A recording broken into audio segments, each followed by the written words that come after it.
Right, aim of the experiment to find focal length of a convex lens using optical bench and plot graph between 1 by u and 1 by v. Okay, and you already know what is the lens formula. 1 by f is 1 by v minus 1 by u. This is lens formula. In this case, we'll be calculating index error, index correction, and rough focal length of the lens also. Now, how to find rough focal length of the lens? If you remember in 10th class, you had done one experiment. I can't take you there. So what we will do with the help of convex lens, we'll keep it in front of a wall. ठीक है, lab की wall के सामने रखेंगे तो पीछे वाली जो विंडोज हैं उनकी इमेज हमें वॉल पे दिखेगी. Where we find the clearest image on the wall, we'll find the distance of lens from the wall. So that will give you focal length of that lens. तो वो हम focal length lens की निकाल ली है. Rough focal length 10 centimetre है. ठीक है, तो हम अपना आंसर उससे टैली कर लेंगे. Right, okay. So I repeat how we have found rough focal length of the lens. For rough focal length of the lens, we will keep the lens in front of wall. Okay, and जो पीछे वाली windows है, because lens के case में refraction होती है, object is on one side and image is on the other side. तो पीछे वाली windows की image हमें wall पे दिखेगी. We will move the lens towards or away from the wall. जहाँ पे clearest image दिखेगी वहाँ पे हम उसको set कर लेंगे and we will find the distance of lens from the wall. तो ये कौन से वाला केस हो गया? When the object is at infinity, image is formed at focus. So that means focus of the lens lies on the wall. तो हम अगर फोकस और ऑप्टिकल सेंटर मतलब लेंस के बीच में डिस्टेंस निकाल लेंगे, that will give us rough focal length. So note करिए, rough focal length of the lens is 10 centimeter right now. In this present case, it's 10 centimeter. Then draw the observation table. Object distance u, image distance v. तो u will be negative here, v will be positive here. तो u के साथ readings के साथ आपने minus sign use करना है. Then you will have 1 by u. Then you will find 1 by v. ठीक है, वैसे तो इतना ही करना है, but even then we will find focal length also. u minus v over uv.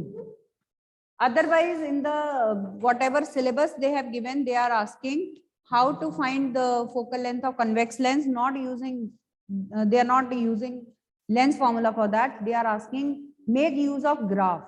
तो हम ग्राफ से भी निकालेंगे. एक्चुअली एक्चुअल एम में है कि find the focal length from the graph between 1 by u and 1 by v. जो हम प्लॉट करेंगे उस ग्राफ से निकालेंगे. ठीक है, तो फिर भी हम लेंस फॉर्मूला से भी निकाल लेंगे, ग्राफ से भी कैलकुलेट कर लेंगे.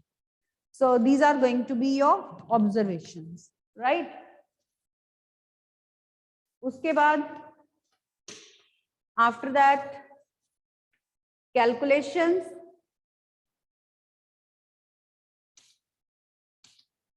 And then graph.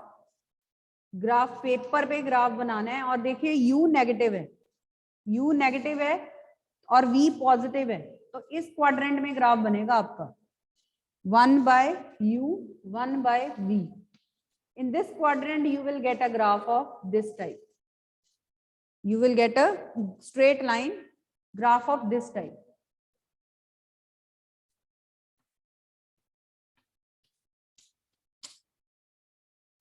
u negative v positive, तो इस क्वाड्रेंट में सेकंड क्वाड्रेंट में आपका ग्राफ बनेगा. Right, now what will be the graphical method? Graphical method क्या होगा कि late us see this intercept a. अब a इंटरसेप्ट x एक्सिस पे y कंपोनेंट 0 होता है. ठीक है, so let us use lens formula. ये समझ लो एक बारी कि ग्राफ से हम कैसे निकालेंगे, वो देख लो. राइट, देखिए लेंस फॉर्मूला ये है. ठीक है, एट पॉइंट ए पॉइंट पे y इंटरसेप्ट 0 है, 1 by v 0 है. At point A 1 by v is 0 and let us say focal length of the lens is f1 in this case. So put the value here. 1 by f1 is minus 1 by u. ठीक है, so u is equal to f1. और आप इसको यही कह सकते हो you को, यू क्या है यहाँ पे, ओ ए, आपका यू क्या है, ओ ए, मीन्स 1/u है ना, तो ये 1/u है, तो उसका फर्दर ये ओ ए हो गया।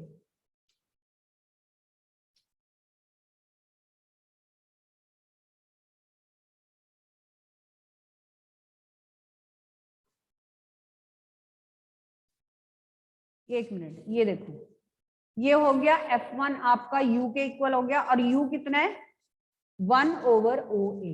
तो इसका मतलब ये जितना भी इंटरसेप्ट होगा ना आपके ग्राफ का, उसका रेसिप्रोकल ले लोगे, ये F1 दे देगा।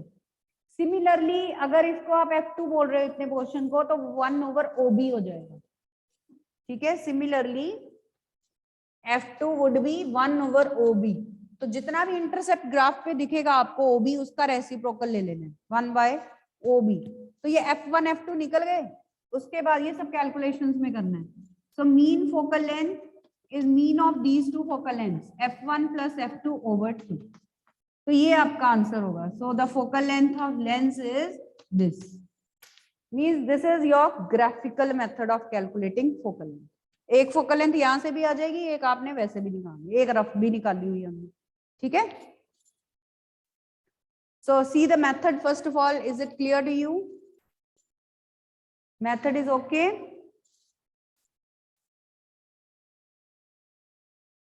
ऑल राइट, अब मैं आपको एक्सपेरिमेंट दिखा देती हूँ एक बारी, जितना भी विजिबल है आपको आप देख लो, if you have done this.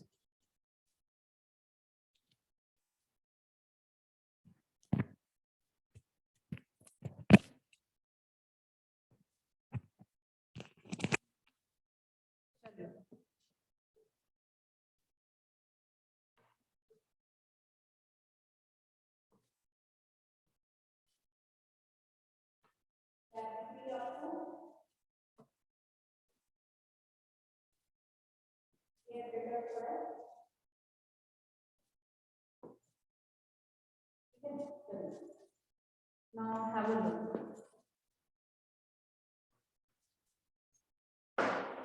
This is optical bench. ठीक है, ये optical bench है, and दूसरा क्या, ऑब्जेक्ट नीडल इमेजिंग, ये हमारी चॉइस है, हम रख सकते हैं। यहाँ पे कन्वेक्स लेंस रखा,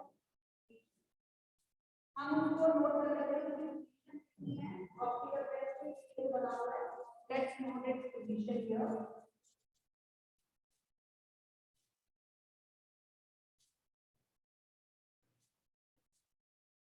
80 सेंटीमीटर पे मैंने रख दिया। I have kept the lens at 80 centimetre. ठीक है, now what will I do, I keep the object here. As I told you कि लेंस में ऑब्जेक्ट दूसरी साइड पे पड़ा है, so I am going to keep object needle here. I see its image from this side.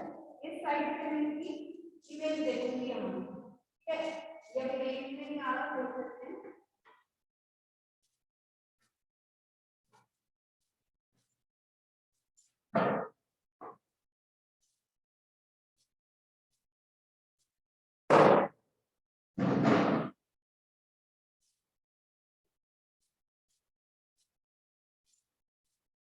तो ये जो needle है ये मुझे दिख रही है यहाँ। ठीक है, ये नीडल मुझे यहाँ से दिख रही है, मैं इसको थोड़ा सा पीछे कर दूंगी। पहले when I keep the object needle close to the lens, ये सीधी दिखी। When I have moved it farther, इसको मैं दूर लेके गई हूँ, तो नीडल इन्वर्टेड हो गई ऐसे। Now I can keep the inverted needle, inverted में, ठीक है, तो वो U जो निकालेंगे, सेंटर ऑफ लेंस और सेंटर ऑफ ऑब्जेक्ट नीडल के बीच में जो डिस्टेंस है वो U, वो हम कैलकुलेट कर लेंगे। Now we keep the image needle here. अब इमेज नीडल को यहाँ रख देंगे। ठीक है, and I see and I try to adjust the inverted needle of object over the image needle. मैंने ऐसे सेट करना, पैरेलैक्स भी रिमूव करना है और बिल्कुल नीडल ऐसे आए, वो कंडीशन सेट करनी है।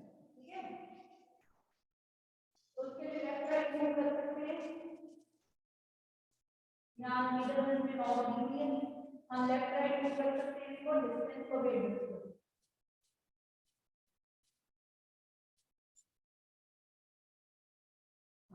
तो अब ये इन्वर्टेड नीडल ऑब्जेक्ट भी इसके ऊपर आ गया, तो ये हमारा v है, वो मैं आपको लिख दूंगा। This is 100.5 length, 100.5, and this side it is 53. 53 इधर है। चलिए आइए देखते हैं।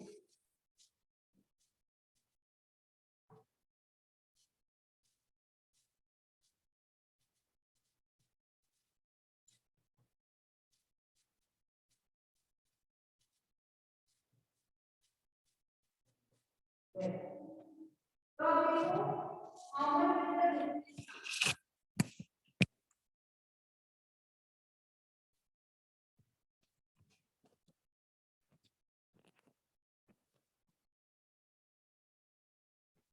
तो हमारा u कितना है 105 माइनस 80, ठीक है, ये हो गया -25 centimetre. u is -25 centimetre and how much is our v 80 minus 52.5, ठीक है, ये हो गया 80 माइनस 52.5, तो ये हो गया 27.5 सेंटीमीटर।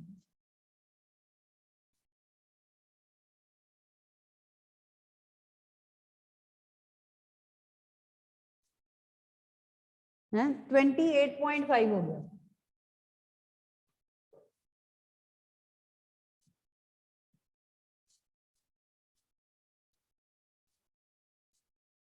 ठीक था पहले, चलो जितना भी आ रहा है ना।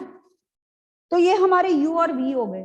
Now we will displace u और फाइंड न्यू v, फिर एक और रीडिंग v की u की लेके v निकालें। So this way we will take 3 readings, ठीक है। Now let us see the experiment also. वहां पे आपको नीडल्स नहीं दिख रही थी करेक्टली, तो नीडल्स के लिए आप वीडियो देखिए, आपको बेटर अंडरस्टैंडिंग हो जाएगी।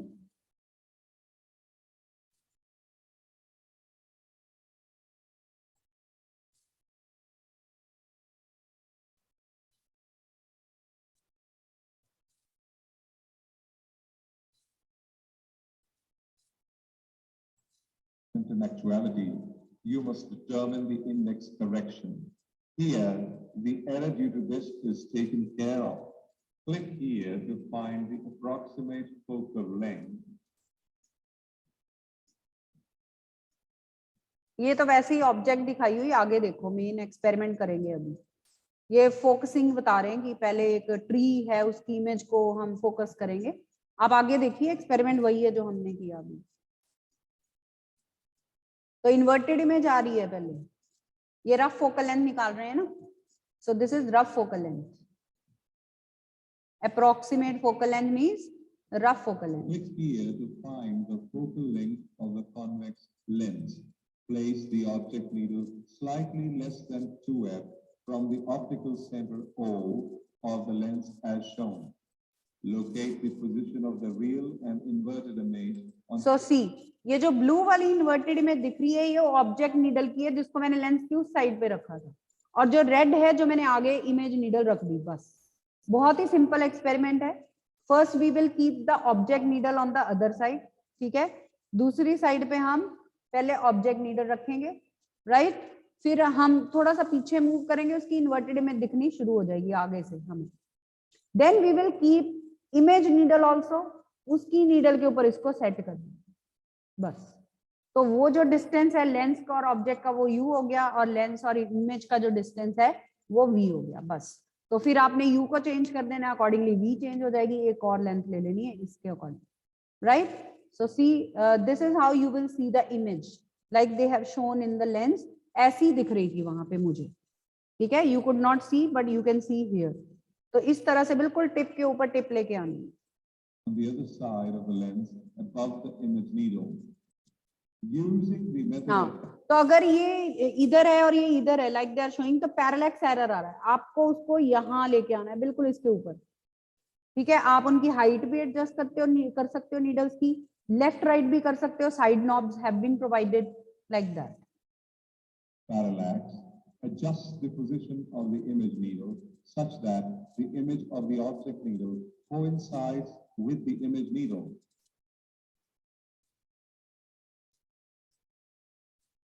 Note down the reading in the observation tables. In our apparatus, there was no index error and hence no index correction. Now, what is index error? Hota kya? There is a scale on optical bench and there is a meter scale we are also having. So if the divisions of meter scale, any two divisions on meter scale, they differ from any two divisions on the optical scale, that means there will be some index error. But in our optical benches, there is no index error. जितनी बिल्कुल आप scale उसके ऊपर रख के देखना, कोई भी दो डिवीजन कंपेयर करोगे उतनी ही डिविजन्स इस स्केल के ऊपर भी हैं. So this is just identical to our metre scale rod. तो इसलिए यहाँ पे हमारे इंडेक्स एरर कोई भी नहीं है, इन्होंने लिया हुआ है, हमारे नहीं है. Calculator to perform simple calculations. Click here to see the ray diagram. Go to the menu and click on additional experiment icon to explore more. Okay, so जो मैंने डायग्राम लिखा है इसमें आपने रे डायग्राम बनाना है. ठीक है, कौन सा रे डायग्राम? एनी वन रे डायग्राम दैट यू वांट. मैं बना देती हूँ. तो लेंस की कोई एक पोजीशन का रे डायग्राम बनाना है जिसमें इन्वर्टेड एंड रियल इमेज बन रही हो. ठीक है, क्योंकि वही हम कर रहे हैं. हम एक चीज इन्वर्टेड ले रहे हैं, एक इरेक्ट ले रहे हैं. ठीक है, तो एक रे डायग्राम यहाँ पे आपने ड्रॉ करना है डायग्राम में.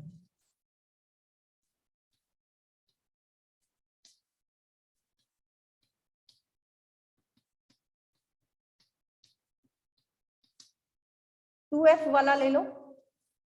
You can draw 2f case.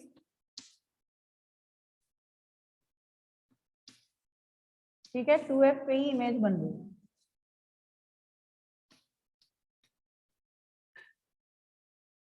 तो ये वाला केस आप ड्रॉ कर लेना, कोई एक ray diagram. So the same thing we are imagining over here. तो एक चीज इन्वर्टेड है, एक इरेक्ट है, उनको हम सेट कर रहे हैं एक दूसरे के ऊपर. Right? So this is the methodology. So this is about the experiment. Experiment तो हो गया हमारा. अब हम एक एक्टिविटी भी करेंगे. So you right that activity, note that activity also. ठीक है, एक्टिविटी कौन सी करनी है आपने? नोट करिए, सेक्शन बी में आपके सिलेबस में गिवन है to study diffraction at a single slit made by two halves of a blade. To study diffraction at a single slit. तो आपने क्या करना है, इसको परफॉर्म नहीं करना. We are not suppose to perform this activity. Already हमने वो स्ट्रेनर लेके यहाँ पे पैटर्न देख लिया था. That is more than sufficient. तो वही चीज है कि you will take two halves of a blade और उनको आप टेप कर दोगे so that one perpendicular blade can pass through. तो इतनी फाइन सी स्लिट बनाओगे दोनों हाफ्स के बीच में. ठीक है, और उसको टेप कर दोगे. You will have very fine slit. तो when you will throw laser light through that slit, then what will happen? Laser light throw करोगे तो क्या होगा? आपको स्क्रीन पे पैटर्न नजर आएगा, diffraction pattern. Central fringe will be very bright and intensity will go on decreasing as we move away from the center. As you know कि diffraction में सभी bright जो maxima होते हैं वो same intensity के नहीं होते. ठीक है, accordingly you can do that, right? तो ये experiment, ये activity हमने perform नहीं करनी है but आपने लिखनी है. and what you will do on left hand side, आप diagram बना लेना diffraction pattern का. ठीक है, और फाइल में से आपने प्रोसीजर वगैरह देख लेना. यही ब्लेड वाला स्लिट्स का ही प्रोसीजर है. Alright, got it? So today we have done one experiment and one activity. I hope that is clear to you. Any doubt to anyone now? You can ask. इस experiment के regarding या activity के regarding कोई doubt है? One reading we have taken in the class. Two more readings I will be sending to you. दो और readings आपको मैं सेंड कर दूंगी, फिर आप ये कंप्लीट कर लेना, ग्राफ प्लॉट कर लेना. And please go on preparing your file side by side. Okay, go on preparing your file side by side. Don't say afterwards कि हमें किसी ने कहा ही नहीं लिखने का। अगर प्रैक्टिकल हो रहे हैं that means you are to prepare the file side by side, right? So now you can raise hand if you want to ask something. कुछ पूछना है तो हैंड रेज कर लो।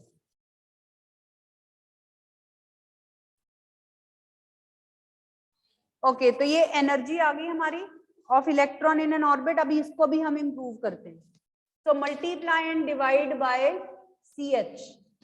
Multiply and divide by CH in the numerator and denominator. So minus 2 pi square Z square K square ME4 over, अब यहां से अगर हम n square बाहर निकाल लें तो ये CH क्यूब हो जाएगा, CH अंदर ले आए, so CH over n square, and this term is called Rydberg constant. This term is called Rydberg constant, where Rd is 2 pi square Z square K square Me4 over CH cube.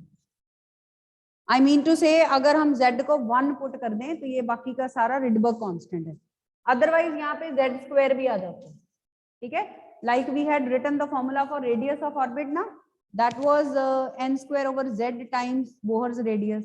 उसी terms में ये compacted formula है आपका, आप इसको use कर सकते हो, minus RdCH over n square into Z square. तो अगर आपको किसी भी एलिमेंट का लिखना है उसका z पुट करिए, कौन सी स्टेट है उसका n पुट करिए, you can find energy of that corresponding energy state, ठीक है? तो ये रिडबर्ग कांस्टेंट है। What is the value of Rydberg constant? 1.08 into 10 raised to power 7 metre inverse. Rydberg constant की वैल्यू क्या होती है, नोट कर लो, 1.08 into 10 raised to power 7 per meter. But this is not Rydberg formula. Okay, ये Rydberg formula नहीं है।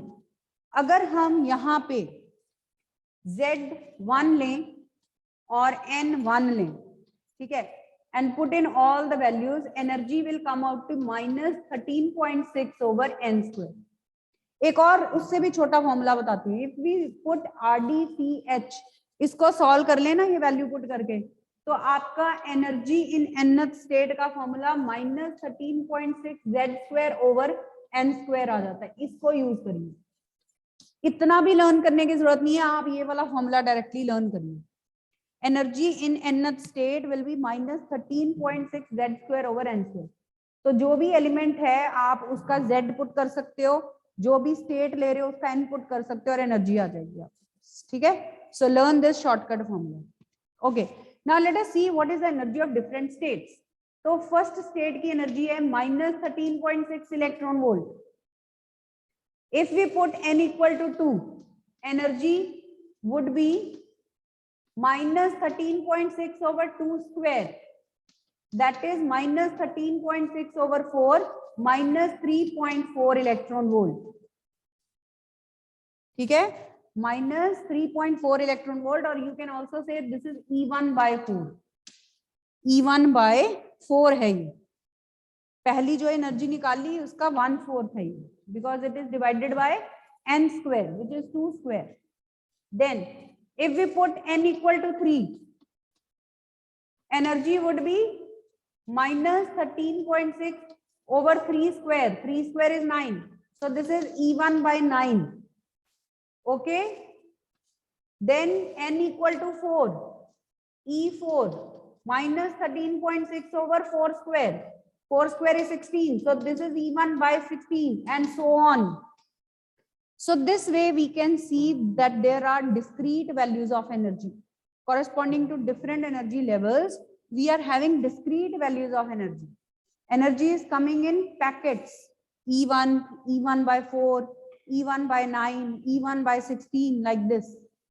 So this is accounting for quantization of energy. So that means energy is quantized. ठीक है, तो ये बोहर की जो एनर्जी है वो भी क्वांटाइज्ड है। So what do you mean by quantization of energy? This is the meaning of quantization of energy. तो ये देख लीजिए एक बार डिस्कशन कि what is the meaning of quantization of energy. Is that clear? तो ये एनर्जी का इतना बड़ा ये वाला फॉर्मूला लर्न करने की जरूरत नहीं है, आप वो वाला लर्न कर सकते हो, उससे आप कोई भी किसी भी एलिमेंट की एनर्जी निकाल सकते हो। ठीक है, फाइन।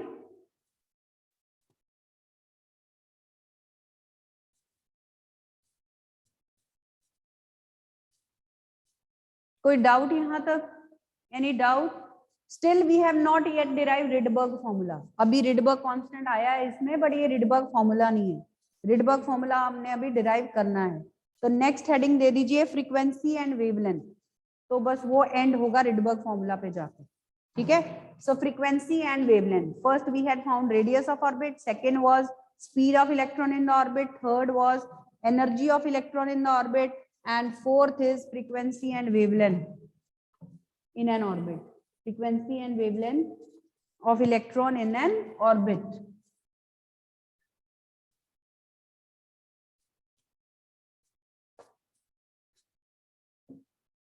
हेडिंग दे दो फ्रीक्वेंसी एंड वेवलेंथ। ठीक है, तो इसके लिए ट्रांजिशन कॉन्सेप्ट यूज करेंगे हम, कि इलेक्ट्रॉन कब ट्रांजिट करता है from initial state to final state when it emits a photon of energy E initial minus E final। ये आपका इनिशियल लेवल था, ये आपका फाइनल लेवल था, तो जहां ये जा रहा है उसकी एनर्जी माइनस प्रीवियस एनर्जी, ऐसे लिखना है आपने। So you have this equation H nu is EI minus EF।